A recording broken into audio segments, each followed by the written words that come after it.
Call this work session on February 5th to order. And at this time, I'll recognize our interim town manager, Russ Overton. Thank you, Mayor. I'll just hit the agenda for tonight's work session. We're going to review the upcoming meeting schedule, and then Shelley Curran's going to give us an update on the Citizens Convenience Center. I'll do a little introduction for Kim on the financial updates, and she's going to walk us through the draft 2025 annual comprehensive financial report that I'm sure you'll see the acronym AC for a lot. And I don't believe, I'll have a few announcements after that, and I don't believe there's a closed session for this work session. So let's see. There you go. Jenny? All right, so tonight on your consent agenda, you are modifying the meeting schedule to say the location of the retreat, which is at the Parkside Marriott that we've been to before. And then going from there, March the 12th, and then the 24th, and then the 26th. All right. Any questions about that?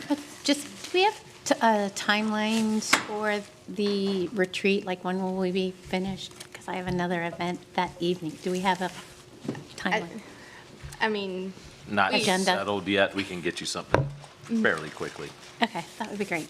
For both the 20th and, As far as the times, we're still working out the agenda. yes.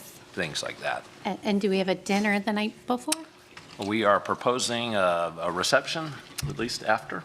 Okay. And we do not have a council-only dinner. Are we doing a council-only dinner? No. Okay. Oh, good question. Anyone else? All right, if not, we'll turn it over to Shelley to give you an update on where we're at with the Citizen Convenience Center study. Good evening, Mayor and Council.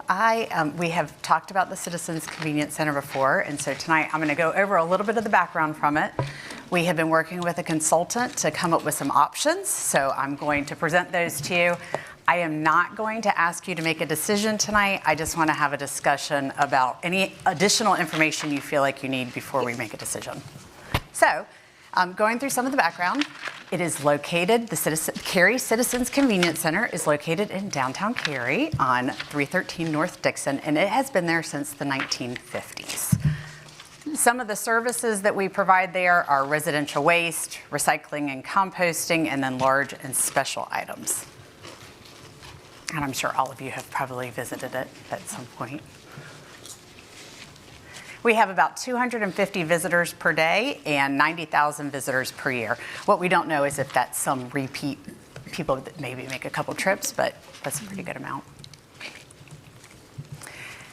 You can see on the highlighted portion here is the public portion of the Citizens Convenience Center. So Public Works also has some services, and they store trucks and do all sorts of things out there, but the public portion is the highlighted portion.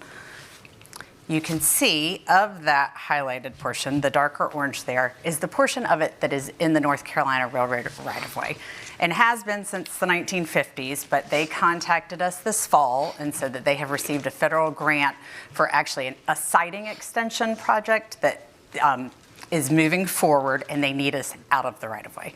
So we have to vacate the services, basically, which are the vast majority of services we provide for the Citizens Center, by December of 2026. Can you explain what that means? Are they going to put in another? Well, I don't know the full extent of the project, but it's basically, it's a siding project it's a pretty far distance that they're doing it, but they're going to put in a second track here. They are actually going to put in another track. They are actually going to put in another track. That's what they have money for. It's a Chrissy grant. So they actually have a construction date starting in October from FRA that's already been approved, the Federal Railroad Administration. So they feel pretty confident that it's moving forward.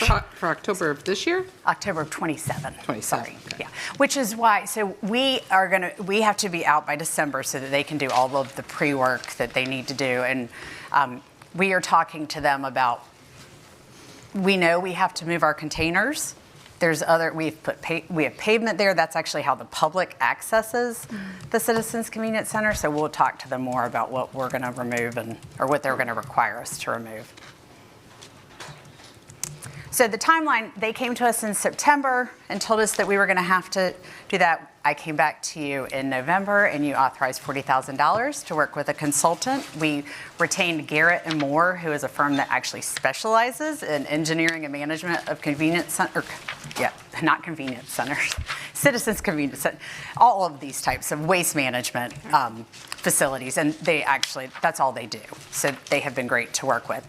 So they have come up with some options that we think are your best options. One of the things that we asked them was to try to stay on the current site, which we'll go through the options and you'll see that that's not really a viable option. And then the other thing is to try to see if we could stay somewhere near downtown. Wake County actually has a number of convenience centers that people use, so that's what our goals were with this.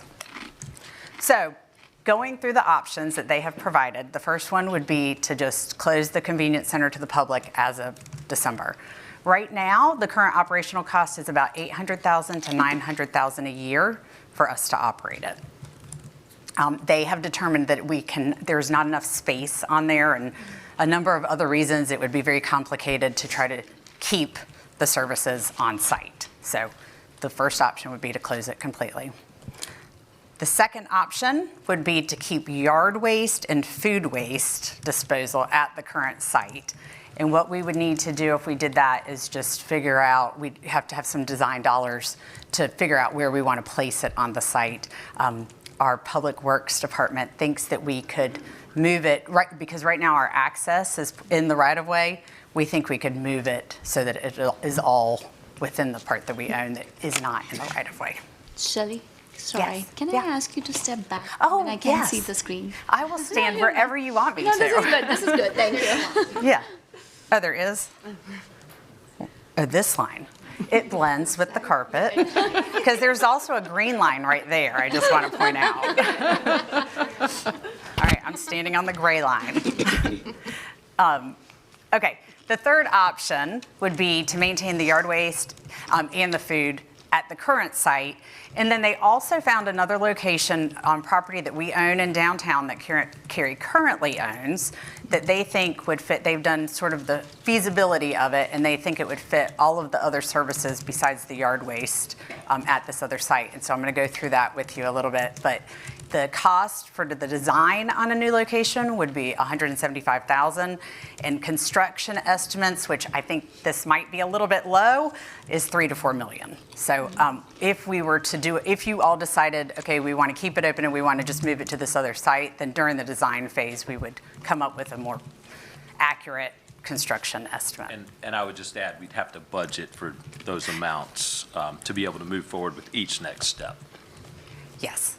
We do not have funds in the budget or pending in any future budgets for this. This is the site on Old Apex Road. It's 801 Old Apex. It is property that we own. It was actually deeded to the town back in, I think it was 2008. It's 4.8 acres. You can kind of see there is a Carolina Power and Light easement that is very old that goes right through the center of it, which I have spoken to Duke Energy. They have been great about it and said not to worry about that. So we are okay there. And it neighbors the railroad too, but our property line is outside of the railroad right-of-way, so we would not have to worry about that either. There would be, Old Apex Road would probably have to have a turn lane or be widened or something if you were to choose to move forward with this option. So, the one thing that we know for sure is that we have to be out of the current space by December. There is no way that we will be up and running at another site without closing the current one. So the current one will definitely close in December of 2026. Basically, we will just, right now you're hearing the options. We have some estimates, and we need to figure out which option you would like to do. But I do realize that you probably have more information that you would like to get, and we would love to get you whatever information. This is a big decision, so we want to make sure we get you any information that you feel like would be helpful in making the decision. So with that, Any questions or discussion? And I'm going to step forward just a little because Now you can come to the green. okay. Now I'm in the green question phase. Shelley, Yes. do you know if the rationale for food and yard waste was based on popularity of services, or that's just the services that would fit best in that space? Why retaining those two in particular? That is a great question. And if I say anything wrong, I'm going to ask Jimmy, thank you, to correct me. But the yard waste will not fit on the new site. But we also, the town takes all of our yard waste to this site. We are also talking about to the railroad, and if they're listening, we would really like it. We are talking about getting a spur so that maybe if we had enough yard waste, we could take it out by rail, which would be, since they're doing a project there, that might be a good thing for us to look at. So yard waste, it's really because it can still fit there in the current space.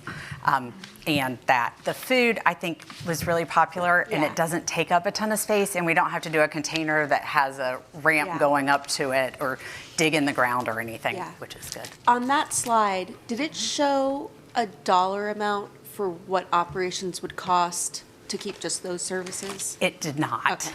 Yeah, and we would reconfigure it a little bit, so there would be some design cost, and then we can figure out what the service costs would be. It would not be the 800 to 900,000 a year. If we close it, is there a cost? Because we have to move everything. So- And is that operational? So no matter what we do, any of the three options, we will have whatever it costs us to get out of the right-of-way. So that is going to be a cost that we have for any of them. We do not know yet what we're going to actually have to move. I'm hoping that maybe we don't have to take up the pavement and everything, but until we have a talk with them and determine it, we won't know exactly. But we will get you an estimate for how much it's going to cost to get out. No matter what? So matter No what. matter what, we'll have a base cost to That's right. improve the site back to what it should be in That's order right. for them to put in their new railroad. That is exactly right. So if we close it, and that's a great question, if we close it, we will have the cost of removal from the right-of-way, and then we won't have any other cost. If we do option two, we'll have the cost to close it, and then whatever the design would be to figure out where the yard waste and food waste is going to go and how the public will access it, and moving it, which will be a lot less than $3 to $4 million for construction of a new site, minimum.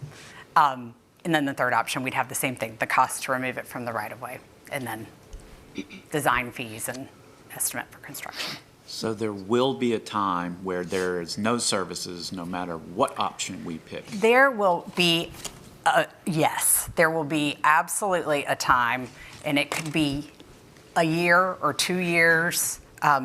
We don't know exactly. If we decided to go with a new location, then, I mean, it could be 2 years before we, And that Have it bears up and going. repeating, 2 years without convenience center. that might be a little bit long of an estimate, but yes, 2 years, no convenience center. The convenience center will absolutely close to the public December of 2026, like without a doubt, and it's because the railroad is saying it has to. Can I add, because I think the last time this came forward, it was, thinking this is going to be fast-tracked, see what we could do. It seems pretty unreasonable at this point to think in any shape or form you could move that and design it and go to construction and build something and open it before the end of this year. And spend $4 million. Correct. Right. So I don't think we should sugarcoat that and be fair, especially since these meetings are televised and this is part of getting the information stream out. So Shelley, I just want to be very clear. This is the second time we're listening, or this topic has come in front of the council. The last one time, based on your timeline, last time when we heard, like, it was more of like, hey, FYI, this is going to happen, if we're going to start looking at it. And I think we did, like what you said, there was money allocated for consultants to come in, and the council voted on that. Yes. And now this is the time when the consultant has given you options. I'm just making sure people who are watching, they have Yeah, no, I the history. think that's great. Because we keep saying that, hey guys, this is, the council goes through multiple iteration of review of different things. But this is the first time when we are looking at different options, and this is our time to really, understand what was presented to you from the consulting firm. That's exactly right. And that's why we're not asking you to make a decision tonight. We just wanted to give you the information as soon as we had it. There is not a lot of land in downtown Cary that would be available to put a new convenience center on. We actually own the land at Old Apex Road, so if you felt very strongly that we needed to open another one, that would be really the only option. Obviously, if you wanted to go to the second one, that's something that we could do within our own power, sort of. So do we have some figures, like if we have to shut this down regardless, but if we do not reopen, what is the impact going to be? Have we done an impact study? So that is a great question too. We have not, but if we shut it down completely, so if we went with option one, then I think that Public Works is anticipating there might be more like yard waste, for example, at people's residences. So there might have some sort of impact there, but we don't know what that would be yet. And the one good thing is that for large things, like a mattress, for example, the Wake County sites are not that far. There's one in Apex and there's one in Morrisville. And so the options, and we could certainly show you where other options are if you were going to close it, but the options are not super far. That's my primary question is, if I've got a mattress and a big bag of yard waste, Where can I take it? where do I take it? And can we use neighboring communities' convenience centers if we're a Cary citizen? If you live in Wake County, you can use any of the Wake County facilities. Why do you have to show an ID when you go to the convenience center? I actually have never had to, but I've gone to. But there is a sign. But there is a sign that says that I you always may get mine out and they're like, yeah. Yeah. So if you go to Johnston County and they ask for your ID and you get in trouble, then yes. I don't know if I have that, but a friend of mine runs a construction business, and we were told it was because a lot of people that ran construction businesses, maybe they Were didn't doing big live where they were dumps. from, and it was to keep construction debris out of the convenience convenience centers. That makes But, perfect sense. but I'm curious, ours is a Cary convenience center. All the ones you mentioned are Wake County convenience centers. What's the opportunity, even though they're in Apex and Morrisville, what's the opportunity to leverage Wake County to just have a Cary convenience center location? Have Wake County put that in that opportunity? I mean, I don't know of any other municipalities that have their own convenience centers. I Maybe we tried to don't do need it. some research to see, and it doesn't seem like other municipalities have their own convenience centers. It seems like they're mostly county. And I don't know, we have not broached that topic with them. I'm guessing land and funding, but But we have land. I don't know. We could ask. Yeah, we could certainly I ask. would love to do that, because I think that we're, Cary citizens, Cary taxpayers are paying for this service, which is, I know I use it, it's not very far from my house. But I also know that when I used to live closer to the Morrisville one, which is Wake County's, right? My Wake County taxes paid for that. So why couldn't we just have Wake County open a Cary location? And if we already have the land, maybe they could help us with that. We could certainly explore that. So going back, That's okay. so going back to my question about impact study, sorry. And, About what? Impact study. Oh, yeah. You did mention that we haven't done that. We don't, we are expecting that some, waste collection probably will get impacted. But how does this impact our residents? Like, I feel 250 residents per day probably will have a bigger impact, right? Like, on the residents if we close this. Yeah, I think that the big difference is right now, we do not charge to go to the convenience center. And if you have a mattress, there is a fee to have a large bulky item picked up. So that, I think, I mean, obviously anybody that wants to be able to go downtown to take their stuff too, it Yeah. would be an impact. But yeah, there's a fee if you have it curbside. But we do provide everything curbside except for the food. That's my primary question. Could we not make this a paid convenience? And instead of broadly funding it via, our typical budget, make it something that the individuals using it would, make it more cost recovery, self-funding. Is that realistic? Or am I just introducing a whole host of how are they going to pay? Is it just introducing complexity and cost and making it unrealistic? Yeah, it's my understanding that there used to be a fee and then it went away. And I don't know the history on that or why, but. Our history teacher. And I would think too, with the Wake County sites being relatively nearby, I think then you might have, the competition of the Wake County sites and so it might As defeat the free, purpose yeah. of even having the convenience of a Cary site It would reduce, I'd still use it. I will pay money to not for drive. convenience. To not drive somewhere? Absolutely. Fair. You could ask the consultant who, are Yeah. well-versed in these types of things. Yeah. If that's even an option, Yeah, or we can maybe what certainly they've do that. seen from it, if you wish to do that. Shelley, very silly question. That's all I'm right. going to ask a very silly question. Okay. How many convenience centers do we have in and around Cary? Do we know the numbers? I'm going to come back to you with that. We have 6. 6 in Wake County. I looked for the closest, and there's one in Apex and one in Morrisville that are both very close to And one in Holly Apex, Springs. Morrisville, Wake that's- Forest, Raleigh, New Hill, and Knightdale. That's exactly what I was thinking. And Thank they're you, Lori. all Wake Yes. County run, and none of the municipalities in Wake County have Their their own. own convenience center except for Cary. So Cary, do we have 2? Another one, Mills Just Park? one, we have the food, you might be thinking of The the Mills food Park? waste that we have at Yeah, Mills yeah. Park.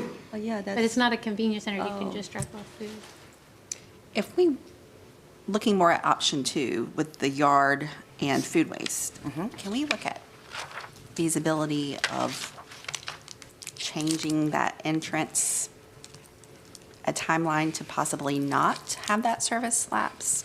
And if it's not feasible, okay, but could we at least look at that? Like for the food and. Yes, if we keep those two Yeah. things on site.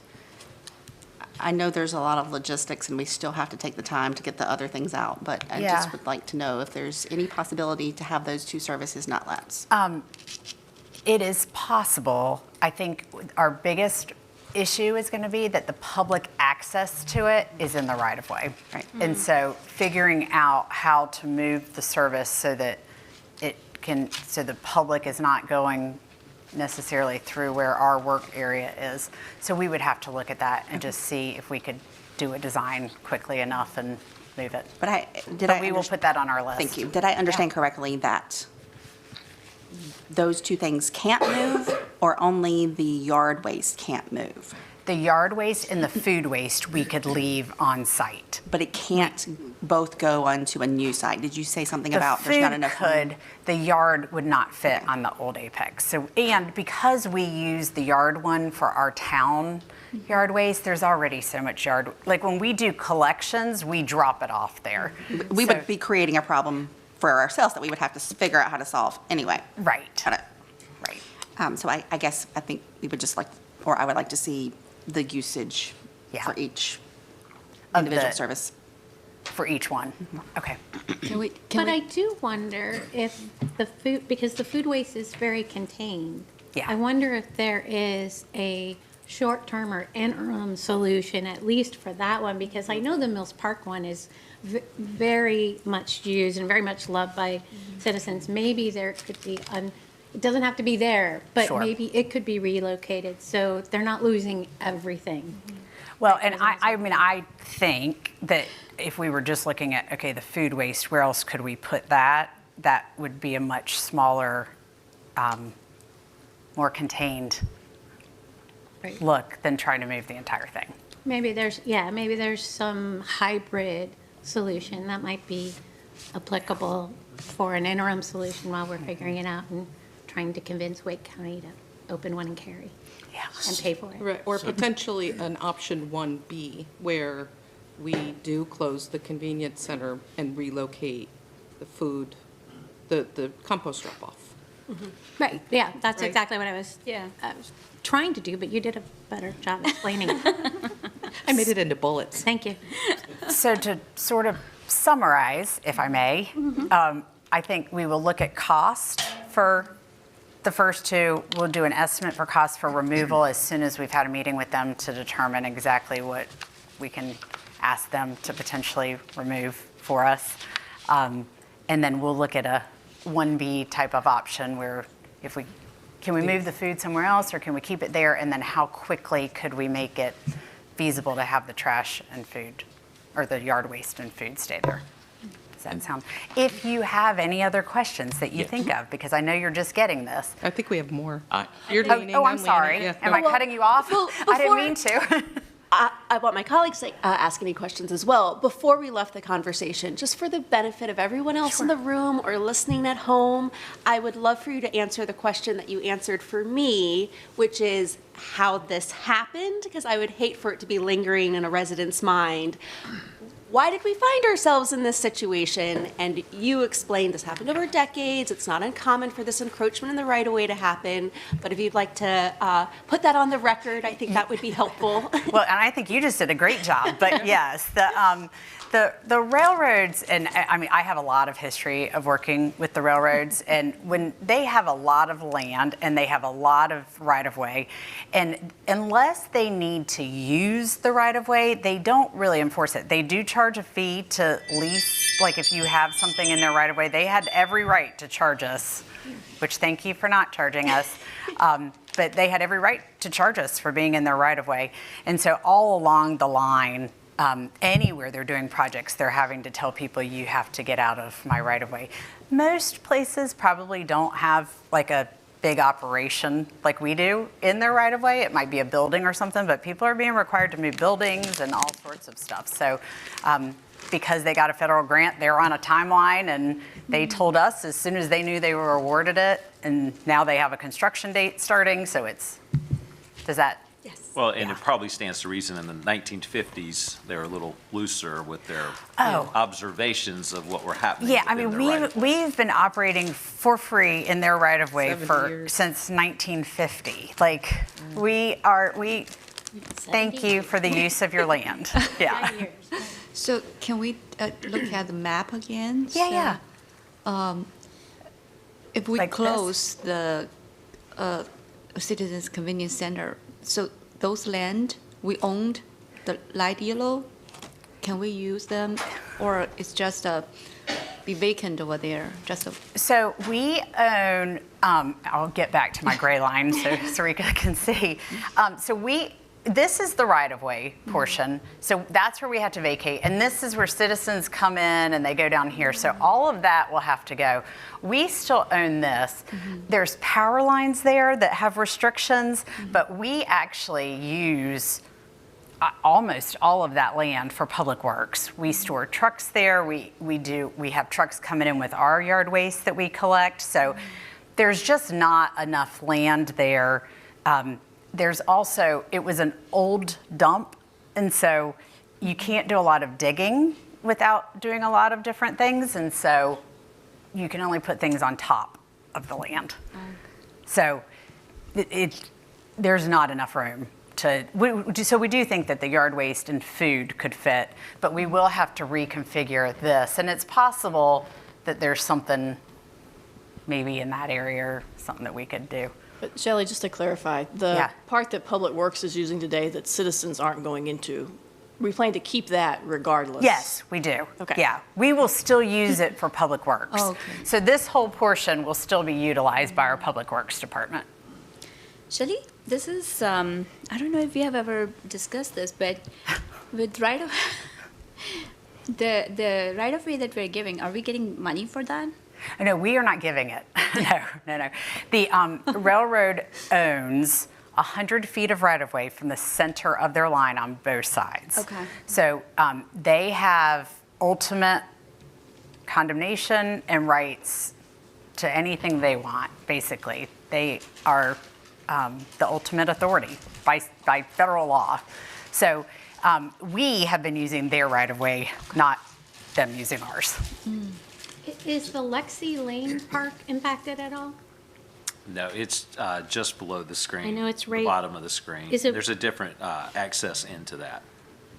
Right, it's before that, but is there any impact at all? Will it be closed, like? No. Where will you close it off? No? it You won't be? enter further up North No. Dixon Avenue. Yeah, and we're only, I mean, we'll close right there. Okay, And so everything will stay open before that. gotcha. So as far as communication, I mean, I would prefer personally that we put a sign up immediately. This closes at the end of the year. Yeah. Because we got to tell people, and they got to see it over and over and over. I think October 22nd. Yeah, I think also we can end collect, of year. Oh, whatever the date. I think that's when their project begins. We Oh, close December. okay. Yes. Okay, Yeah. got it. We are closing December of 2026. So Okay. even while Yes. we work on options, I think we should get a sign up or Okay. something. That's fair. Yeah, We'll do sooner that. rather than later. The other piece of information I think would be helpful, particularly for me in making this decision, is understanding how I'll call them high-impact events, what the costs would be of losing the convenience center, let's say in a hurricane cleanup, or when we do our loose leaf collection, that type of stuff. Same thing, I'm sure for citizens, I think the rare times I've gone there with yard waste was post-hurricane, everything's down in my yard, put it in the car, or somebody moves and they've got a whole bunch of boxes. I understand we're talking about a trip to another convenience center in Apex or Morrisville and such, but for our staff, I'm assuming there are regular large volume events that go to the convenience center. I just want to know if there's anything I'm not thinking of where there might be costs involved. Just understanding, looking at it as an $800,000 to $900,000, we'll call it a savings, but is it really? Is there real costs associated with losing the convenience center because of its proximity to all the stuff that's being done? Is that really a lesser savings when all the things are added up? And what I'm demonstrating here is a very big lack of familiarity with how Public Works does all the magic stuff they do, because they do it, you never see them do it. It's just magically done. Yeah, And I that's know the it's part. not magic, but Carissa, that's what I was trying to get from Shelley. What Public Works does today, they are going to keep doing. All Yeah. the yard waste Yeah. they pick up from in front of your house is going to continue to go to this site. If they do storm cleanup after a storm, it's going to continue to go to this Yes. site, even after we have to vacate the right-of-way. But if the citizens can no Yeah. longer dispose of their That's stuff, right. It's there's the going to be more citizens. calls, Yeah. there's going to be a larger volume for Public Works and all that. And so that's good to know, that if there's a hurricane cleanup, they still have that. And perhaps a spur, which I love that idea, by the way, very much. I just want to know if there's any. Yeah, and that's where I say, if we completely close it, if we went with option one, we need to try to do an estimate of what, to Sarika's point too, what would the service impacts be or what would our staff impacts be if we're getting more calls and we're having to do more pickups at people's residences and Right. stuff. So we can certainly look at that. And if you did option two, you would still have the yard waste. So hopefully for a hurricane, it wouldn't be too much of an impact unless people are bringing mattresses and Right. Yeah, Shelley, maybe another data point there is how many curbside pickups we have and how much we collect in those fees. Yeah, To that's see good. what kind of effect that would Because have there. those fees are unlikely to be cost recovery. Am I correct in making that assumption? I will get back to you on that. Yeah, because Okay. and I wonder, this is now getting more outside the box. If we decide that that's a big impact, right? People taking their mattresses, and then they'd have a curbside collection fee.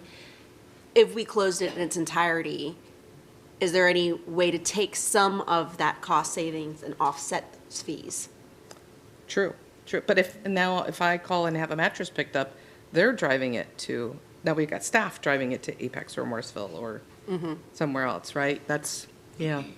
I like Lori's idea. Have Wake County. Partner with us. Wait, county's gonna like it.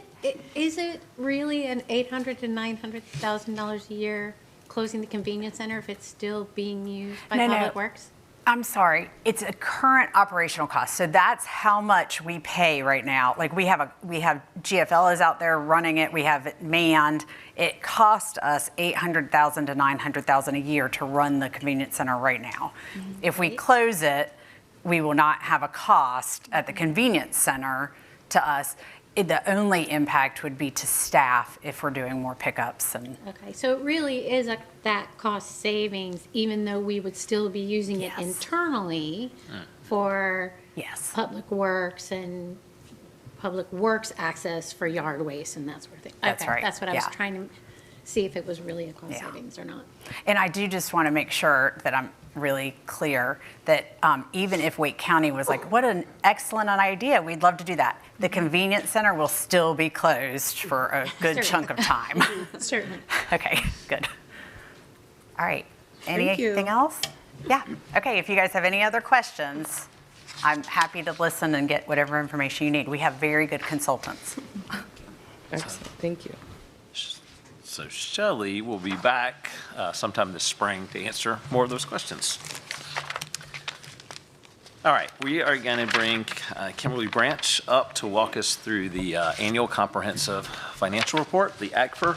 This is something that Bella and Brittany have done as part of their orientation session, and much like Liam did in the budget last work session, just thought it would be a good idea to share with the rest of council, especially looking at the draft version of the 2025 that we are receiving tonight. Before I bring her up, I just wanted to talk about, and I will do this again at the council meeting just to make sure we're crystal clear with everything going on. There are 4 different investigations and inquiries going on during this transitional time, and I just want to highlight them, is that the North Carolina Office of the State Auditor's Office is investigating alleged cases of fraud, waste, and abuse of taxpayer dollars. That is a multi-year look at things, I believe 4.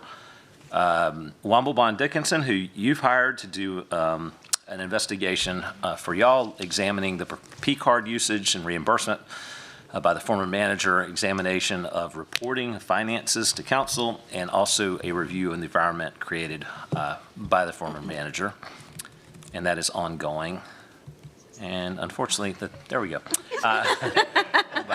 Sorry, I think I did that to Cary. So, the district attorney has called for the North Carolina SBI to perform a criminal investigation. And lastly, tonight at your council meeting, and this is why it's pertinent to the ACFR, Cherry Beckert is here, and Leanne Waters, who I believe is in the audience. I had the pleasure of meeting her today. She will walk you through the auditor's report during your council meeting.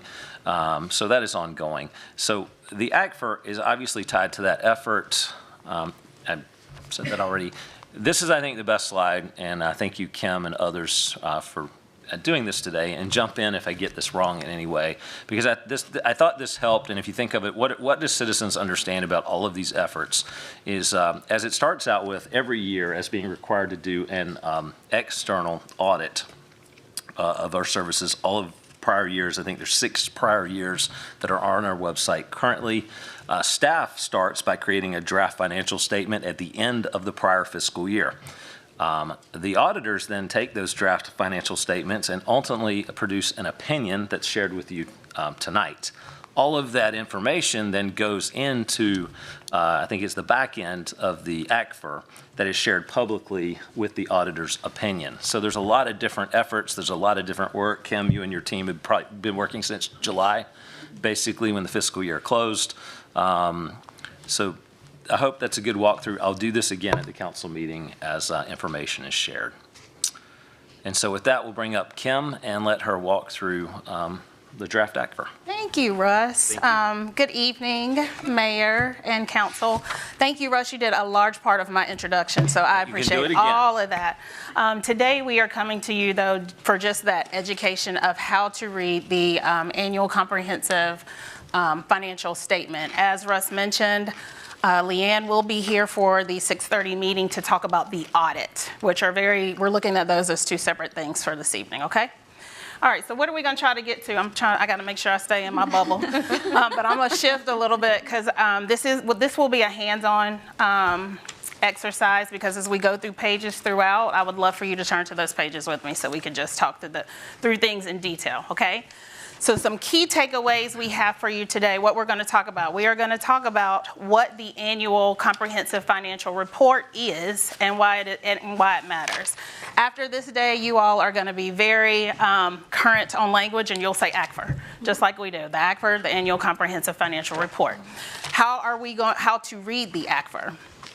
As we go throughout this presentation, we're going to go to some specific pages so we can highlight some important schedules with you, but we're going to do that all along so that you guys can follow along and we can just talk about the different schedules that we think we want to highlight, because it is a 300-page document. You all have a draft of that in front of you with a glossary in front of it. When I say draft, the audit is still ongoing. We have a deadline to the Local Government Commission of February the 12th, so that after that point, you all will receive the nice copy with all sections included. Okay, what is the annual comprehensive financial report? It is our town's official annual financial report. Finance actually generates this report. To Russ's point, he did part of my presentation. The auditors come in and they audit it. It is an endorsement of the GFOA. There are sections within this 300-page document that the auditors do not audit, and we'll talk a little bit about that as we go through the presentation. It is prepared in accordance with the generally accepted accounting principles, which is GAAP. It is audited, as I mentioned, by our independent auditors. It demonstrates transparency. So let's talk about why it matters. It matters because it confirms Cary's financial condition. It identifies trends and risks. It supports policy and budget decisions. It's used by third parties like our bond rating agencies, lenders, and other regulators. It demonstrates stewardship of public funds. And it measures accountability and outcomes. So you all, last work session, you talked with Liam through the budget. You all adopt July 1. Finance works with the execution of that, and we get to the end of the year, June 30th, which tells you the outcomes of that execution. All right, so let's look at a timeline for I would say this year is a isolated year because of so many things. But a regular schedule for us in generating this ACFR is June 30th, we end our fiscal year. We start our audit work internally, starting July 1. We start trying to close out our books. Between July and September 30th, part of that closing out of the books is looking for things that may have happened between July and September that should have been accounted for in our fiscal year. Does that make sense? I want to make sure I'm clear because I'm talking technical stuff here today. So between July and September, that gives us the time to make sure our June 30th year-end books are accurate as they can be. And once we get to September 30th, that's what I say when we officially want to close our fiscal year out, which includes all those journal entries I just spoke about.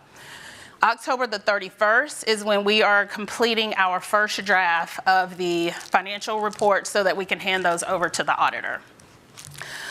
So between September and October 31st, that gives us time to actually work on some of what you see here tonight, just pulling our financial statements together. So that October 31st, the auditors, I don't want to say they start their official field work with us because they've talked to us all along since July 1, to be honest. But they really start deep diving into the financial statements around October the 31st so that they can do all of their transaction work, whatever work they're doing through audit, so that we can submit to the Local Government Commission our final full annual comprehensive financial report, and that is December the 31st. I mentioned earlier, this is what we plan to do. This is a typical deadline. This year, it was it was an outlier just largely because of the federal shutdown that happened back in the fall. Okay, some important terms. Some important terms I'm going to highlight here. However, you do have a glossary with some additional terms that you may hear throughout the evening. General fund, this is our primary operating fund of the government. This is public safety. This is parks and recreation. This is where the largest fund where most of the operations go through. Proprietary funds are funds used for business type activities where the costs are covered primarily by user fees. Our example of a proprietary fund here is our utility fund, water sewer. Finding. A finding is an issue the auditors identify that needs to be reported to the governing board. You all may have read the report. We do have some that will be reported. Leanne will report on those during her 6:30 session. Unmodified opinion, also called a clean opinion, is the best opinion. We always work hard to get that opinion. And it concludes fair presentation of the financial statements in all material respects in compliance with GAAP. Okay? All right, so how to read the annual comprehensive financial report. There are 4 sections that I'm going to outline for you. We have the introduction section. We have the financial section. You don't have to turn yet. I'm going to get y'all there. Financial section, statistical section, as well as the compliance section. This draft that you have here has the introduction section draft, financial section, and the statistical section. The compliance section is really the section we're still working on, and we still have between tonight and the 12th to get it done, and we're very close. All right, so let's just dig down a little bit into the introduction section. Introduction section will include things like council members, mission statements, appointed and administrative staff, I'm skipping some too, responsibilities of town government. It's really to inform third parties what really makes up our machine and the operations of the town. One thing I will point out though, it also includes our certificate of achievement for excellence in financial reporting that we get from GFOA because of our reporting. We are, as of June 30th, 2024, that was our 40th year of receiving that award. All right, financial section. The financial section includes things like the management discussion and analysis, and I will have some slides where we're going to go to the MD&A. Basic financial statements and notes, required supplementary information, associated independent auditor's report, which Leanne will speak to the auditor's report later on as well. All right, let's talk about the management discussion and analysis. Now we can turn pages. If you turn to page 37, the MD&A, in short, this ranges from pages 37 to 44. It is the narrative, it's all narrative, bridge between complex statements that we have and policy decisions. It explains what's changed, why it changed, and what it means going forward. I like to look at the MD&A, if you're on page 37 or in that group of pages, we start with just general highlights. The discussion ranges from government-wide, which is all funds of Cary, and then it goes into deeper dives, like what's going on with the general fund, what's going on with the utility fund, what's going on with other government funds like capital funds, what's going on with transit. We have commentary in this discussion. This is what I am highlighting as a very important discussion and analysis for you all to read every year. What I will point out, just taking me up a little bit, this ACFR, it doesn't change much from year to year. The statements, the discussions and everything, they're similar from year to year. So what I'm telling you tonight, you can carry it forward with you. Unless we have a guidance change of some kind from the GASB, things will look the same. All right, so that was the MD&A. And when we say management discussion and analysis, I draft the management discussion and analysis with others who review, like Dana.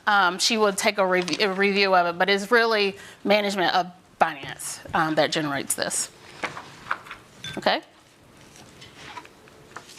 All right, let's talk about government-wide statements. You heard me reference the word government-wide, and again, that means all funds for the town. If you can turn with me to page 45. This will start us with Exhibit A. If you want to know the statement of position and answer questions like what do we own, what do we owe, and how strong our financial position is for the whole entire government as a whole, Exhibit A is your balance sheet that you can find that information. So if you flip the page from page 45 just over to 46, if you look at that very bottom, you see total net position. That's really the value of Cary as of fiscal year 2025. So in this particular case, our net position is $1.9 billion. And you can see a breakout of that, those amounts starting at the net investment and capital assets. Going down, that shows you the breakout of those totals. Okay, if you follow me to the next page, on page 47, that is where you are going to see your statement of activities, which is really the income statement for the entire entity. This report tells us what did the government services cost, how much was funded by taxpayers versus fees and grants. So you can find that in this location. This is an interesting report that with time, you all will get used to it, and I always love to talk about it after, if you want some extra time with me, I'll talk to you about it all day. But this is a report that you really read from left to right, from the perspective of it will show you some expenses here, what we're paying for things, and then at the bottom, you can see where it starts ad valorem, the general government revenues that have to come in to kind of help run our services. So Kim, does this also include the cash on hand? In all of the balance sheets, you will have cash. So if you turn back to page 45, you see that equity and pooled cash and investments? Yes. It's at the very top. At the very top, I'm sorry, in the asset section. Oh, yeah. Yep, that shows us cash. Now, there's always stories with every single balance that you will see, because the cash that you see on your books can be different than the cash in the bank. There's reconciling that we have to do every month, but this is what we have to report, our book balances. Yeah. And this is as of particular time that we have to report, like as of, let's say, March 31st or something, whatever is in the account. So anything that is in your annual financial report at the end of the year is going to be as of June 30th. Yep, as of June 30th. Okay, let's go to our next schedule, and this is a fun one for you all. Exhibit C, which is going to be on pages 50, start on pages 50 and 51. What I want to highlight with Exhibit C, this is the balance sheet for the general fund, and this is where you're going to find, if anybody says, what is your fund balance at the end of the year? If you look at the general fund column, because that's the one we talk about when we're talking about fund balance, you will see, and it is actually in this year on page 51, it's always the last piece of the balance sheet. You will see that total fund balance is about $106 million as of June 30th. Is everybody following that? Okay. So when we look at policy for fund balance at the end of the year, we are seeing how this 106% compares to our policy statement that says fund balance needs to be retained at 33.33% of budgeted expenditures. And the budgeted expenditures that we look at is the original budget that you all adopted as of July 1 of this fiscal year. So those are the numbers we'll be comparing every year. And Kim will have a slide on that at the council meeting as well. Yes, yes. So in 2025, what was the percentage? This percentage, the 106, it turns up to be about 41%. And our floor or our requirement was the 33.33%. Yeah. Where's the general expenditure number, of which 106 is 33 or 40%? So you won't see it in this schedule because this is a balance sheet. What the number that we use is the number that is in the budget book from the general fund summary that says total expenditures before other resources. So it's really your operational expenditure number. Will it show up in the final ACFR? So it should. But sometime, and full disclosure, as we continue to comb through these financial statements, it should. So you should be able to do it in the same place. But sometimes we have rolled things like encumbrances and things like that from the previous year over. And so I can't guarantee you, if you look back over 10 years, that this number is the one you should use as the original budget because of some of those roll forwards. What I would say is we use as a rule of thumb, you need to look at the budget books for that fiscal year and go to the general fund summary. So is there a place where a layperson can say, here's what our fund balance was, where it's called out, where you don't have to do the math? Is there a place on a certain document so we can say, yes, we were aligned to policy number 175? So what I have included in the MD&A is that we have met the policy for fund balance. But the calculation, I don't have that spelled out in any of the statements in the ACFR. Okay. Yeah. I think that would be helpful. Yeah, very good. Right. So- It's a highlighted number. It's one that has a policy associated with it, especially since the beginning of your presentation says supports policy. Yep, yep. And if that is a policy, it would be nice to call out, not only are we aligned with the policy, but here's what the number is. Yeah, just so it's, yeah. Just to be I hear you. transparent. I hear you. Okay. At what point did we, and I know I've heard this in few discussions, and I I will definitely mix this information up as a full disclosure. So when did we not get to the, like, 33.3%? Like, was there any time in last year or the year before? So in the past couple of years, we've been significantly over that 33%. 2023, we were very close, but we were short. The percentage in 23 was around 31%, Okay, and the policy is at 33. Yeah. thank you. So that's 33 policy percentage. When did we decide this number? Like, So I believe we changed policy last in 2020, was when we changed it the last time. However, and you'll hear it in my presentation at 6:30, we are looking at these policies because we've grown so much to see what policy we really should be using for where we are today. Yeah, so y'all will see that in the next. Well, probably after the budget is Very adopted good. this year. Yeah. Kim, can you really quick define for me, when you say encumbered, do you mean allocated to a project or otherwise tied to something? It's committed. Encumber's been committed. Most of the time, there's contracts, there's things that we just hadn't completed. Right, and it's for still the actual there, final but invoice. it's going somewhere. Yeah. Thank you. Yep. Okay. All right, page 53, this is just the income statement of what you see on Schedule C on page 53. What I will point out here, though, is that if you find that same general fund column, there's a line at the very bottom that says net change in fund balance. This is revenues minus expenses for the year. This number here is how your fund balance will change every year. So in this year, I told you that we're at 106 million that you saw on your balance sheet. And you see a positive 23.6. That means that we added 23.6 to our fund balance. So you can always look at that net change and see how your fund balance has changed for the year. All right, so we were talking about favorite reports with Lim last time. This is my favorite report here, Schedule G.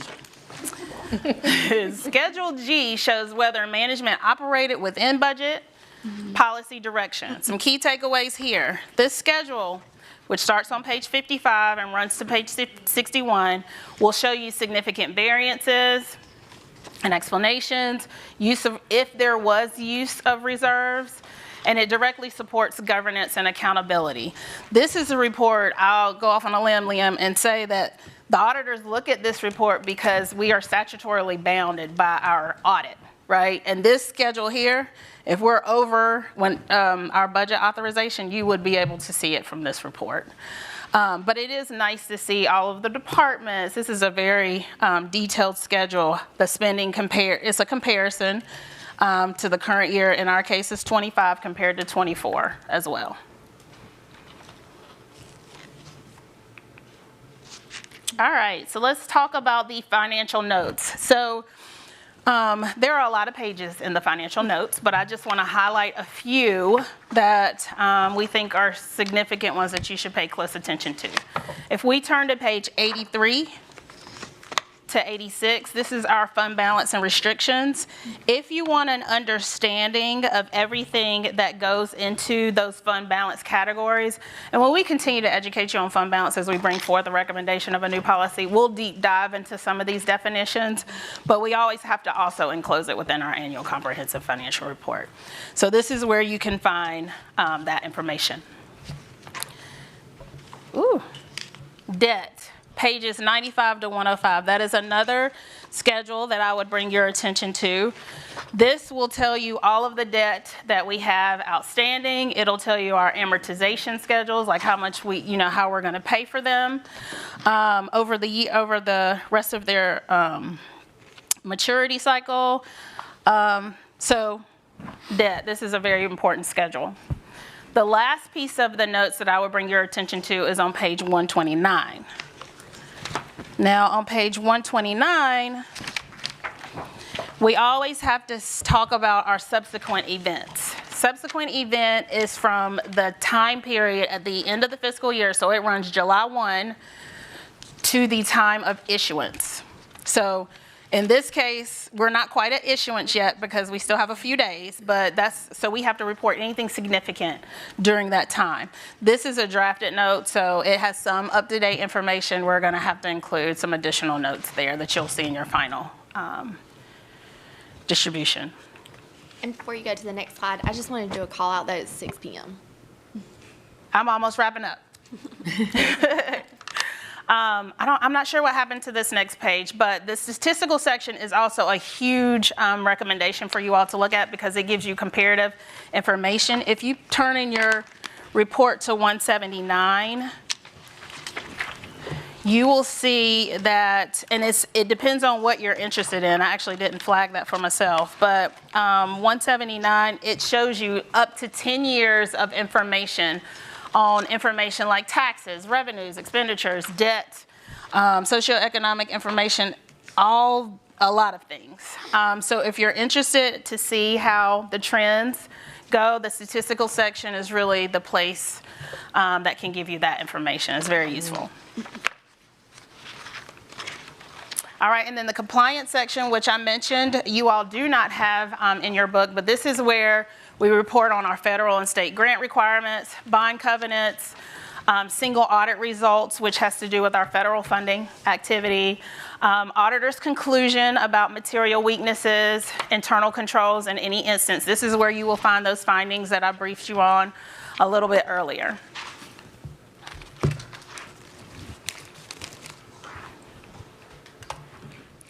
They want me to, there you go. All right, so that concludes this presentation. I love answering questions about anything finance, so if there's any point you want to dive a little bit deeper into what we have here, please don't hesitate to reach out. Are there any questions as of now? When will this be available online for citizens to? So we're waiting until we get our final opinion. So we know we are working towards and should be successful in having it done, the submission to the Local Government Commission by the 12th of February. So, but then we have to send things to print. So it will be soon, hopefully before the closeout of March, but we'll see. And it'll be posted online at the same time? It absolutely will be posted online, yep. And I think my questions might be for Russ. The public's going to go, wait a minute, all these things happen. I don't see anything. What's going on here? So how do you distinguish this from the state auditor? So I think that'll be a good question, and any questions you have as we hear from Cary Beckert at the full council tonight. If you have questions in general, you may wish to hold them until you have to have the complete picture and the findings from the auditor. Okay. Yep. Do we have a timeline on that yet, by chance? Well, you're going to hear all of their findings tonight in the presentation. I mean the state auditor. I'm sorry, we don't. Okay. No. See, even I'm confused. All right, that's it. Thank you. Thank you. Thank you. All right, just a few announcements from me. Jenny's going to hand out a couple of documents, if you will. The first is going to be, and there's just a summary up here, is the list of funded as well as a list of unfunded projects, the projects that you reassessed as part of the budget this past year. There's 141 general fund projects and 169 utility fund projects. This is just a list I wanted to get this to you about a month out, as we will start discussing capital projects as part of next year's budget in both of our work sessions in March. So if there's anything else you want to see, staff is probably working on some additional information. Some of you have already given suggestions like, what projects are in what specific district. So we'll be working over the next several weeks to get you probably a little more detailed report, but for right now, you have a list. And so if anybody has questions about that, please let us know. Bless you. And can we use, I think I asked you this before, but share, to look at the amount that, that each one of these costs? Can we go back to the capital documentation that we had before? That's a good start. The only thing that would have changed as we spent money on a project that, continued throughout the year, the balance is probably different. And so we'll look to update those numbers. The descriptors that were in those notebooks, yes. And I'm hopeful we'll probably give you a similar notebook to those that saw that last year's part of the budget. Yes, a lot of projects. I just want to highlight the budget schedule again. This is the same as what Liam really showed you at the last meeting. Lots of meetings, lots of work sessions, and obviously then highlighting staff is working on planning the budget town hall as well. So several meetings even this past week to continue to plan for that. Got the work sessions in March where we'll be doing some of the capital project discussions, the 12th and the 24th. And the schedule continues. If anybody was taking a picture, here's the end of that. Sorry, it doesn't fit on one slide. I'm sorry. Good you mentioned. Then just real quick, this is the information we've kind of settled on when we'd be going to boards and commissions to talk about the budget this year. So take a look at that. And then I had shared, I think we may have changed the colors, actually. So we're going to keep you on your toes with color changes on the slides. But just any council-initiated items, we currently have a team that's working on policy and procedure changes.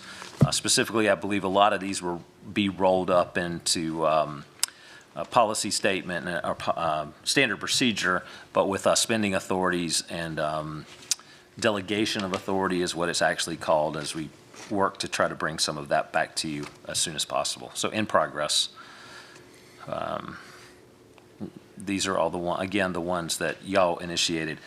An RFP for the independent external auditor, the only thing I'll point out, as it may be a bit of sad news, but we're in the last year of Cary Becker's contract, was originally a 3-year contract with 2 one-year extensions, or up to 2, combined of up to 2 years additional expenses or contract years. We are in the last year of that. So we'll be going back out to determine who will be doing those services for the next year.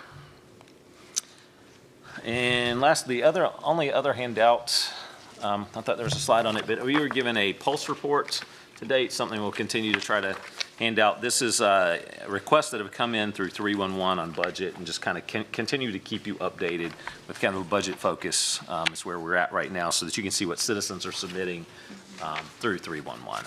So that's the last handout for the night, and the last thing I had for the night. Any other questions? All right, this work session is adjourned. Thank you. Thank you.